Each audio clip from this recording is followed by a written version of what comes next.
दोस्तों, आपने जावा का नाम तो ज़रूर सुना होगा, लेकिन आपके मन में ये सवाल आया होगा कि जावा क्या है और इसके साथ जावा प्रोग्रामिंग लैंग्वेज कैसे सीखें।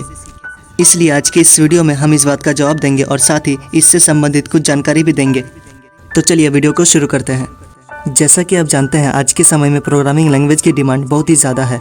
साथ ही आपको बता दें कि अभी के समय में करीबन 30 लाख से अधिक इलेक्ट्रॉनिक डिवाइस में जावा कोड का इस्तेमाल किया जाता है। इस बात से आप अंदाज़ा लगा सकते हैं कि ये प्रोग्रामिंग लैंग्वेज कितनी लोकप्रिय है। अभी भी आप जितने भी स्मार्टफोन का इस्तेमाल कर रहे हैं और इलेक्ट्रॉनिक डिवाइस जैसे एसी, ओवन, स्मार्ट टीवी, इन सभी में इसका इस्तेमाल होता है। और अगर आप एंड्रॉयड प्रोग्रामिंग को सीखना चाहते हैं तो फिर जावा को सीखना बहुत ही ज़रूरी है। तो चलिए जानते हैं जावा क्या होता है। जावा एक जनरल पर्पस प्रोग्रामिंग लैंग्वेज है। इसको सॉफ्टवेयर और एप्लीकेशन डेवलपमेंट के लिए इस्तेमाल किया जाता है। जावा एक हाई लेवल प्रोग्रामिंग लैंग्वेज है। सन 1995 में सन माइक्रोसिस्टम ने इसको शुरू किया था।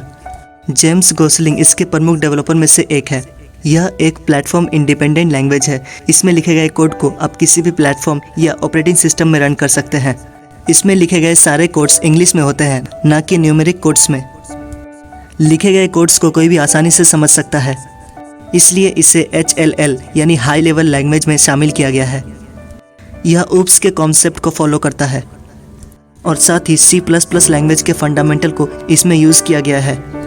प्रोग्राम लिखने के लिए कुछ रूल्स को फॉलो किया जाता है जिसको सिंटैक्स बोला जाता है। बिना सिंटैक्स के प्रोग्राम लिखने से एरर निकलता है। जैसे आप जब कभी हिंदी या इंग्लिश लिखते हैं तो उसमें अगर आप ग्रामर्स के रूल्स को फॉलो नहीं करते हैं तो वो गलत हो जाता है। वैसे ही इसमें सिंटैक्स को फॉलो करना बहुत ही ज़रूरी होता है। इस कंप्यूटर प्रोग्रामिंग लैंग्वेज का एक ही मकसद है, इसमें जो भी कोड लिखा गया है वो सारे कंप्यूटर्स में रन होना चाहिए, चाहे वो दोनों मशीन एक जैसे हो या नहीं। मेरा कहने का मतलब है चाहे वो कोई भी OS हो, विंडो या मैक। जैसे एक एग्जांपल के तौर पर C++ में लिखा गया कोड कभी भी दूसरे मशीन में एक जैसे एग्जीक्यूट नहीं होता है।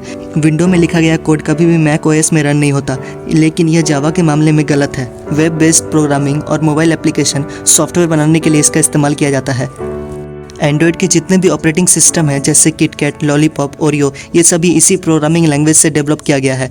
आज के समय में जितने भी वेब पेजेस हैं वे जावा स्क्रिप्ट पे चलते हैं। अब आपके मन में सवाल होगा कि कैसे कोड एग्जीक्यूट होता है, तो चलिए उसको भी जान लेते हैं। ये लैंग्वेज कोड को रन करने के लिए एक एब्स्ट्रैक्ट कंप्यूटिंग मशीन का इस्तेमाल किया करता है जिसका नाम है जावा वर्चुअल मशीन, जिसे शॉर्ट में JVM कहा जाता है। यह एक वर्चुअल कंप्यूटर है जो सारे जावा प्रोग्राम को रन कराता है। जब एक प्रोग्राम लिखा जाता है तो उसी को सोर्स कोड बोला जाता है। इसी सोर्स कोड को जावा कंपाइलर की मदद से कंपाइल करके बाइट कोड जनरेट किया जाता है। इस बाइट कोड को एग्जीक्यूट करने के लिए JVM का इस्तेमाल किया जाता है। JVM के अंदर जावा इंटरप्रेटर रहता है, वही प्रोग्राम को रन करता है। एक बात जान ले, जितने भी कंप्यूटर जावा प्रोग्राम को रन करता है उन सभी में पहले से ही JVM इंस्टॉल रहता है, इसलिए ये कोड सारे कंप्यूटर में चलता है। इसी वजह से जावा एक प्लेटफॉर्म इंडिपेंडेंट लैंग्वेज है। प्लेटफॉर्म इंडिपेंडेंट यानी प्लेटफॉर्म के ऊपर डिपेंड नहीं करता। यहाँ पे प्लेटफॉर्म का मतलब ऑपरेटिंग सिस्टम है, जैसे विंडोज़, लिनक्स, मैक या एंड्रॉयड। जब हम प्रोग्राम लिखते हैं या कोई सॉफ्टवेयर बनाते हैं तो वो सारे OS प्लेटफॉर्म पर चलते हैं, लेकिन कुछ प्रोग्राम होते हैं जो बस एक ही कंप्यूटर और ऑपरेटिंग सिस्टम पे चलते हैं। ऐसे प्रोग्राम को प्लेटफॉर्म डिपेंडेंट प्रोग्राम कहते हैं। अगर कोई ऐसा प्रोग्राम है जिसका कोड दूसरे सारे प्लेटफॉर्म पर चलता है तो उसे प्लेटफॉर्म इंडिपेंडेंट कोड कहते हैं। इसलिए जावा एक प्लेटफॉर्म इंडिपेंडेंट लैंग्वेज है। सो अब बात करते हैं जावा को बनाने का मकसद क्या था। आपको बता दें कि पहले जितने भी प्रोग्रामिंग लैंग्वेज है और थे वो सारे प्रोसीड्यूरल स्ट्रक्चर को फॉलो करते हैं। इसके बाद आया ऑब्जेक्ट ओरिएंटेड कॉन्सेप्ट, जिसने पूरे प्रोग्रामिंग इंडस्ट्री को बदल डाला, और यह प्रोग्रामिंग लैंग्वेज भी इसी कॉन्सेप्ट को फॉलो करता है। अब आप सोच रहे होंगे कि वैसे पहले ही इतने सारे कंप्यूटर लैंग्वेज है, फिर भी इसमें क्या खासियत है।